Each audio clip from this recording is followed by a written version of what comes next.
നമസ്കാരം. മീനിങ് മീഡിയയുടെ മറ്റൊരു എപ്പിസോഡിലേക്ക് ഏവർക്കും സ്വാഗതം. നമ്മളിപ്പോൾ ചർച്ച ചെയ്ത വിഷയം ഹൗ ടു ടേക്ക് അപ്പോയിൻമെൻറ്റ്. നമ്മൾ ഒരു വ്യക്തിയുടെ അപ്പോയിൻമെൻറ്റ് വാങ്ങിക്കുമ്പോൾ ശ്രദ്ധിക്കേണ്ട കാര്യങ്ങളാണ്. നിങ്ങൾ ആദ്യമായിട്ട് ഈ ചാനൽ കാണുന്നെങ്കിൽ നിങ്ങളെല്ലാവരും ഈ ചാനൽ സബ്സ്ക്രൈബ് ചെയ്യുക, ബെൽബട്ടൺ ക്ലിക്ക് ചെയ്യുക. ഇതിനു മുമ്പുള്ള ദിവസങ്ങളിലിട്ട് വീഡിയോസ് നിങ്ങൾ പോയി കാണുക.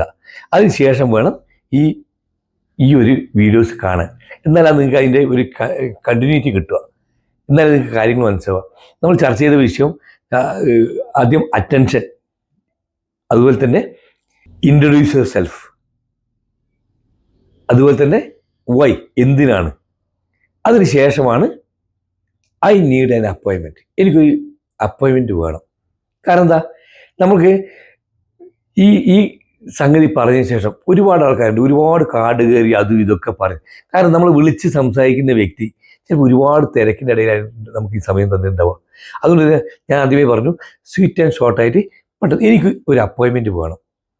അത് ചോദിക്കുന്ന സമയത്ത് തന്നെ അപ്പോയിൻമെൻറ്റ് ചോദിക്കുന്നത് എനിക്കൊരു അപ്പോയിൻമെൻറ്റ് വേണം, ഇന്ന് വരണോ നാളെ വരണോ, ഓൾട്ടർനേറ്റീവ് ക്വസ്റ്റ്യൻ സംസാരിക്കണം.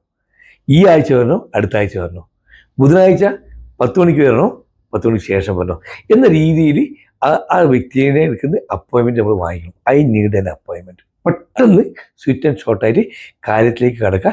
ഓൾട്ടർനേറ്റീവ് ക്വസ്റ്റ്യൻ ചോദിക്കുക. കാരണം നമുക്ക് ഉത്തരം നോ കിട്ടാതെ യെസ് കിട്ടുന്ന ക്വസ്റ്റ്യൻ ഒന്നുമില്ല. ഈ മാസം വരണോ അടുത്ത മാസം വരണോ, 2-ാം തീയതി വരണോ 3-ാം തീയതി വരണോ, തിങ്കളാഴ്ച വരണോ ചൊവ്വാഴ്ച വരണോ, തിങ്കളാഴ്ച രാവിലെ വരണോ ഉച്ചയ്ക്ക് ശേഷം വരണോ, ഇങ്ങനെ നമ്മൾ മാറ്റി ചോദിക്കുന്ന രീതിയിൽ നമ്മൾ വാക്കുകൾ ഉപയോഗിച്ചാൽ നമുക്ക് പെട്ടെന്ന് അപ്പോയിൻമെൻറ്റ് കിട്ടും. അപ്പോൾ നിങ്ങൾ ഈ കാര്യങ്ങളൊക്കെ ശ്രദ്ധിച്ചിട്ട് വേണം ഒരാൾക്ക് അപ്പോയിൻമെൻറ്റ് വാങ്ങിക്കാൻ. എല്ലാവർക്കും ശുഭദിനം നേരുന്നു.